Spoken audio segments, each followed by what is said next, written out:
Ma io direi che ha del ridicolo, no? Cioè, l'obiettivo dovrebbe essere quello di garantire ai cittadini che se vengono aggrediti questi possono difendersi, senza trovarsi magari il cittadino sul banco degli imputati e l'aggressore anche come martire. Drastico il commento del governatore del Veneto per la legge sulla legittima difesa, un provvedimento che alla fine risulta più deleterio che utile. La verità è che non accade ancora questo, la verità è che esce una legge dal Parlamento, dalla Camera in questo caso, che prevede cosa? Prevede che tu devi guardare l'orologio per capire se puoi dare uno spintone al ladro oppure no. Direi ridicolo e non è assolutamente quello che noi cittadini vogliamo.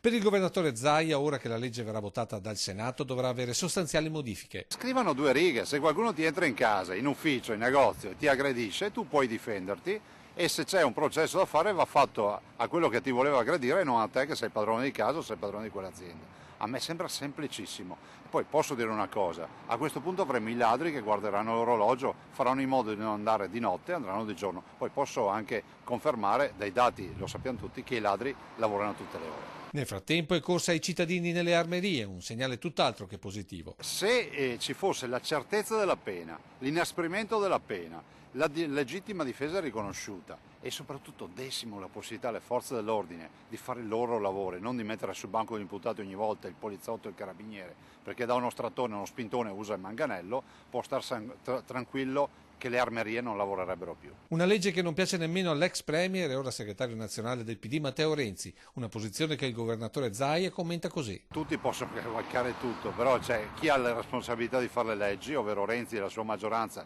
che le fa la legittima difesa ad orario, e chi invece invoca una legittima difesa, come accade in altri paesi, ad esempio in Svizzera, in maniera proprio pulita e lineare. Se tu entri a casa mia, mi aggredisci, io mi difendo e il processo non lo fanno a me, ma lo fanno a te.